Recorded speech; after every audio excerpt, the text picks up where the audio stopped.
মধুমতি নদীতে কচুরিপানার স্তূপ জমে গোপালগঞ্জের সঙ্গে নৌ যোগাযোগ বন্ধ। বাগেরহাট, পিরোজপুর, নড়াইল, বরিশাল ও খুলনা।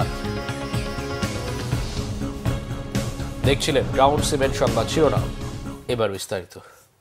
ভাঙচুর হয়েছে সোহরাওয়ার্দী কলেজেও। এ সময় জনসন রোড ও লক্ষ্মীবাজার সহ পুরান ঢাকা পরিণত হয় রণক্ষেত্রে।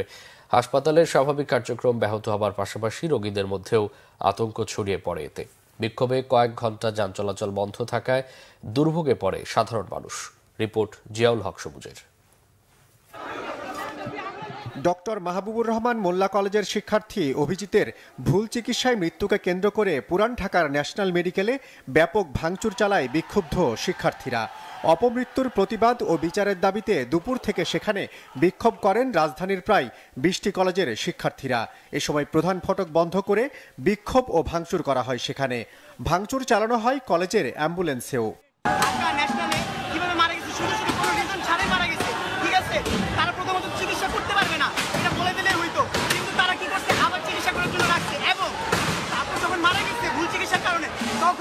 সরকারের সেনাবাহিনীরা, পুলিশ সদস্যরা তাদের আত্মীয়-স্বজনদের কি আমাদের ভাই ব্রাদারদের উপরে টাচ দিছে।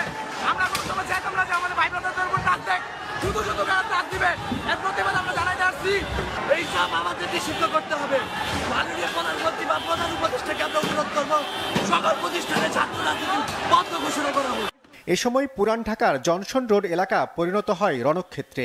শিক্ষার্থীদের মধ্যে মারামারিকে কেন্দ্র করে পুরান ঢাকার শহীদ সোহরাওয়ার্দী কলেজের শ্রেণীকক্ষ সহ 17টি বিভাগে ভাঙচুর চালানো হয়। সেখানে পরীক্ষা দিতে যাওয়া শিক্ষার্থীদের ওপরও চড়াও হন বিক্ষুব্ধরা। দুই পক্ষের শিক্ষার্থীদের মারামারিতে আহত কয়েকজনকে স্থানীয় হাসপাতালে চিকিৎসা দেওয়া হয়েছে। কলেজের শিক্ষার্থীদের ধাওয়া পাল্টা ধাওয়ার সময় লক্ষ্মীবাজার এলাকাও অবরুদ্ধ হয়ে পড়ে। বিপুল পরিমাণ শিক্ষার্থী ন্যাশনাল মেডিকেল হাসপাতালের সামনে অবস্থান নিলে জনসন রোডেও যান চলাচল বন্ধ থাকে। এক্সাক্ট খবর কেউ কিছু জানে না, শুধু এতগুলো মানুষকে হয়রানি সৃষ্টি করতেছে, আর কিছুই না। গত 18 নভেম্বর ঢাকা ন্যাশনাল মেডিকেলে চিকিৎসাধীন অবস্থায় ডেঙ্গুতে আক্রান্ত হয়ে মারা যান ডক্টর মাহবুবুর রহমান মোল্লা কলেজের শিক্ষার্থী অভিজিৎ।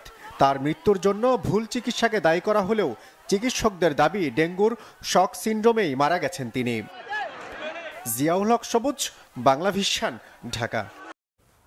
কচুরিপানার স্তূপ জমেছে মধুমতি নদীর গোপালগঞ্জ সদর উপজেলার উর্ফির মানিকহার ব্রিজের নিচে। এতে গোপালগঞ্জের সাথে বাগেরহাট, পিরোজপুর, নড়াইল, বরিশাল ও খুলনার সরাসরি নৌ যোগাযোগ বন্ধ হয়ে গেছে। 18 দিন ধরে চলছে এই অচলাবস্থা। গোপালগঞ্জ প্রতিনিধি মনোজ সাহার তথ্য ছবিতে দেখুন ডেস্ক রিপোর্ট। মধুমতি নদীর মধ্যে 5 ভাগে 30টি পিলারের ওপর দাঁড়িয়ে আছে মানিকহার ব্রিজ। এসব পিলারের ফাঁকে ফাঁকে জমেছে কচুরিপানার স্তূপ। নদীর প্রায় 500 মিটার এলাকায় এখন শুধু কচুরি আর কচুরি। বন্ধ হয়ে গেছে নৌ চলাচল। নদীতে নোঙর করে আছে অসংখ্য নৌকা, ট্রলার ও কার্গো। ট্রলার চলাচল করলে তো আমাকে ভালো হয়, ব্যবসা বাণিজ্য চলে, নাহলে তো সব ট্রলার আটকা থাকে। ব্রিজটা যে ব্লক করে রয়েছে, এতে যদি পরিষ্কার করে দেওয়া হয় তাতে নৌযানগুলো এই চলাচলের সুবিধা হয়। আসলে যে সমস্যা, জনগণ কোনো ট্রলার নৌকা নিয়ে চলাফেরা করতে পারছে না, খুব সমস্যা হচ্ছে। আশু পদক্ষেপ না নিলে ব্রিজেরও খুব ক্ষতিগ্রস্ত হবে। কচুরিপানা সরিয়ে নৌ চলাচল স্বাভাবিক করার কাজ চলছে বলে জানিয়েছেন পানি উন্নয়ন বোর্ডের গোপালগঞ্জ জেলা কার্যালয়ের নির্বাহী প্রকৌশলী।